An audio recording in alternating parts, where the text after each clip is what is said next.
Here's what Mark Cuban said.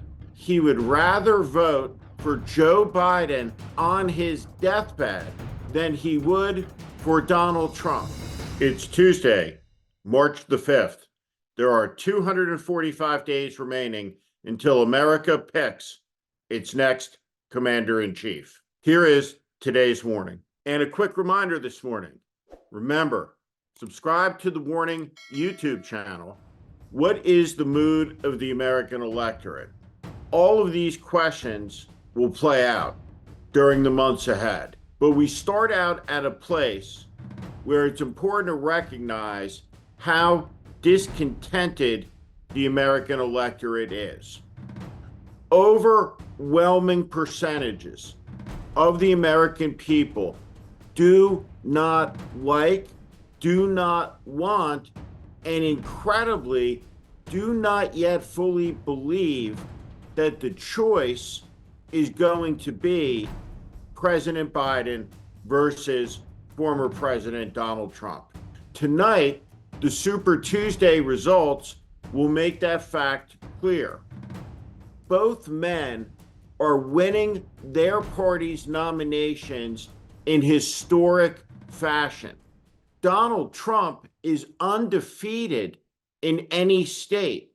He will win all 50 states, probably every territory except for the 2,000 Republicans who voted in the federal district of Washington, D.C. Within this deep dissatisfaction are great concerns and worries about Joe Biden's age. And those worries fall into two buckets primarily. The first is, can President Biden win? Can he do the job as a candidate? And then two, will he make it through a second term as president competently? Can he be president? Can he lead the world's most powerful nation? And of course, the implication behind that is President Kamala Harris. Now, billionaire Mark Cuban, an ardent foe of Trumpism, somebody who has articulately and decisively called out the MAGA extremist leader over and over again, has made clear his preferences in the electorate. And in the way that Mark Cuban uniquely has, he has stripped away all of the underlying brush and got to the heart of the matter. He laid out the choice as it is, as clear as day, and has drawn a bright line at the point of decision. Here's what Mark Cuban said. He would rather vote for Joe Biden on his deathbed than he would for Donald Trump. That is the Cuban position. And he's not alone. One of the findings inside the New York Times poll is that the people who are deeply worried and have the greatest level of concern about both candidates are Biden voters. They will either turn out for Biden or they will stay home, which is an action for Trump. The choice in the electorate, the choice for the country's future at the edge of its 250th birthday, is whether to install into power a man who seeks to unwind the accomplishments, the achievements of the American Revolution and everything that came after that spread freedom and liberty and equality to all people, regardless of race and creed and religion or sexual orientation. What Donald Trump proposes is a multi-headed monstrosity, a police state that will round up millions and assign them to vast camps from which they'll be deported without much due process, apparently. What it means is the retribution against political speech and political opposition and dissent and protest. What it means is a tolerance for violence. What it means is a license for corruption. What it means is a subjugation of human rights below a dogma of political power. Political power that asserts that the leader, that the movement, that the party, and ultimately the state, which is a blend of all of the above, is more powerful, more important, and above the human being.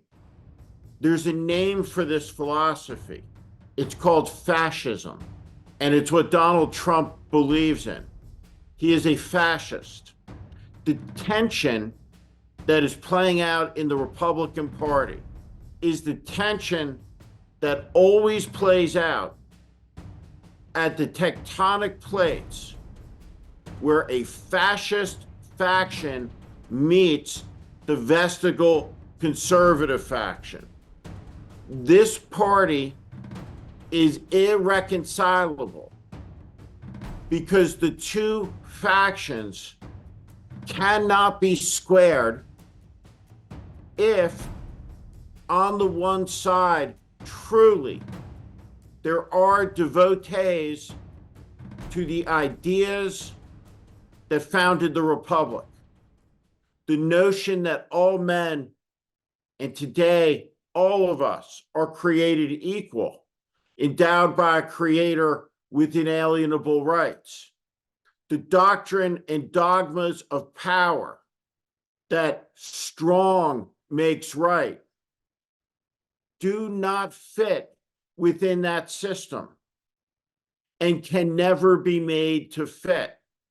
So within this division that will play out in the Republican Party, where Nikki Haley will get somewhere across the 16 states between 25 to 40%, there is a faction.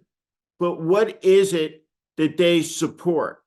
Will, in the end, these people come around and support Donald Trump, believing the greater threat is the opposing political tribe, even though that tribe, that party, the Democratic Party, the oldest in the world, is the only political institution in the country left standing, despite all of its flaws, that believes in the central tenets and ideas of the country, which are that the people are sovereign. The people decide who rules in an election. This is what's at stake. This is the cornerstone of the American way of life. This is the foundation. Everything that exists has grown from this space, from this soil, from this place.